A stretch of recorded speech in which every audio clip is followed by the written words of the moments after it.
بسم اللہ الرحمن الرحیم۔ السلام علیکم۔ ہمارے چینل میں خوش آمدید۔ کہانی شروع کرنے سے پہلے آپ سے گزارش ہے کہ اگر آپ ہمارے چینل پر نئے ہیں تو ہمارے چینل کو ضرور سبسکرائب کیجیے تاکہ آپ کو ہماری ویڈیوز سب سے پہلے ملیں۔ حامد ایک سیدھا سادہ نوجوان تھا۔ اس کی وجہ سے پورے گاؤں میں رونق تھی۔ سب لوگ اس سے پیار کرتے تھے اور یہ سب کو خوش دیکھنا چاہتا تھا، خوش رکھتا بھی تھا، اسی لیے لوگ اسے بہت پسند کرتے تھے۔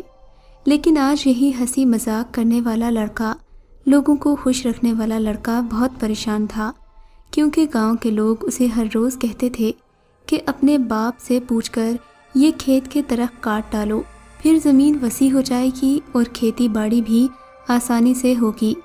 حامد خود بھی یہی چاہتا تھا، مگر اس کا باپ دینو ہرگز اس بات کی اجازت نہیں دیتا تھا۔ حامد کے 5 بھائی اور 6 بہنیں تھیں اور ان سب میں حامد ہی اچھا لڑکا تھا۔ ایک دن حامد نے بڑی مشکل سے اپنے باپ کو منایا اور خوشی خوشی کلہاڑی اور دیگر سامان لے کر کھیتوں کی طرف چل پڑا۔ چنانچہ اس نے درخت کاٹنا شروع کر دیے۔ درخت کاٹتے وقت اسے چیخیں سنائی دیں، لیکن اس نے اپنا وہم سمجھا اور درخت کاٹتا گیا۔ اسے ایسے لگ رہا تھا جیسے کوئی درخت کاٹنے سے اسے روک رہا ہو، لیکن اس نے یہ بھی اپنا وہم سمجھا۔ درخت کاٹتے کاٹتے اسے رات ہو گئی۔ جب سارے درخت کٹ گئے تو گھر جانے کی تیاری میں تھا۔ اچانک اسے دیکھ کر ایک خوفناک شکل کی چڑیل حاضر ہو گئی، جسے دیکھ کر حامد بے ہوش ہوتے ہوتے بچا۔ اس چڑیل کی آنکھیں 1 فٹ کو باہر نکلی ہوئی تھیں، ہاتھوں کی انگلیوں کی جگہ سانپ تھے، زبان 3 فٹ لمبی تھی اور خون ٹپک رہا تھا۔ چڑیل نے آتے ہی احمد سے کہا، تم نے میرے سارے خاندان کو مار ڈالا، میں تمہیں منع کرتی رہی مگر تم باز نہیں آئے، اب بہت جلد میں تمہارے خاندان کو بھی اسی طرح تڑپا تڑپا کر ماروں گی۔ اس کی آواز میں اتنی گرج تھی کہ کان کے پردے پھٹنے لگتے تھے۔ یہ کہہ کر وہ غائب ہو گئی۔ احمد نے اپنا سامان چھوڑا اور گھر بھاگ گیا۔ وہ جلد گھر پہنچ گیا، مگر پہنچتے ہی وہ بے ہوش ہو گیا۔ ماں باپ اور بہن بھائی بہت پریشان ہوئے۔ انہوں نے حکیم کو بلوایا۔ حکیم نے حامد کو ہوش و حواس میں لایا، مگر اس کے بعد بھی اسے تیز بخار ہو گیا تھا۔ بخار کی وجہ سے حامد کا جسم تپ رہا تھا۔ حامد نے چڑیل والی بات کسی کو نہیں بتائی تھی، یہاں تک کہ اس بات کو تقریباً 2 ماہ گزر گئے اور حامد اس بات کو بھلا چکا تھا۔ ایک دن حامد اپنے دوست سے مل کر گھر آ رہا تھا کہ راستے میں وہ ایک قبرستان سے گزر رہا تھا۔ اچانک ہی اسے رونے کی آوازیں سنائی دیں۔ اس نے مڑ کر دیکھا، ایک بہت ہی خوبصورت لڑکی چند قبروں کے پاس بیٹھی رو رہی تھی۔ حامد کے پاس گیا اور اس کے رونے کی وجہ پوچھی۔ لڑکی نے کہا، میرے سارے خاندان کو کسی نے میری آنکھوں کے سامنے مار ڈالا، یہ سب میرے خاندان کی قبریں ہیں اور اب اس شخص سے انتقام لینا میری زندگی کا مقصد ہے۔ حامد نے پوچھا، تم کہاں رہتی ہو؟ وہ بولی، میرا تو کوئی گھر نہیں، سارا دن یہاں گزر جاتا ہے، میں نے کتنے دنوں سے کچھ کھایا بھی نہیں، کیا تم میری مدد کرو گے؟ میرے ساتھ میرے دشمنوں سے بدلہ لو گے؟ حامد نے کہا، ٹھیک ہے، تم میرے ساتھ چلو، میرے گھر میں تمہیں کھانا بھی کھلاؤں گا، پھر اس بارے میں سوچیں گے۔ حامد اسے اپنے گھر لے گیا، مگر اسے کیا پتا تھا اس کے ساتھ کیا ہونے والا ہے۔ دراصل یہ لڑکی نہیں تھی بلکہ وہی چڑیل تھی جو لڑکی کے روپ میں حامد کو ملی تھی اور اب اپنے خاندان کا بدلہ لینا چاہتی تھی۔ پھر حامد اور وہ لڑکی گھر پہنچ گئے۔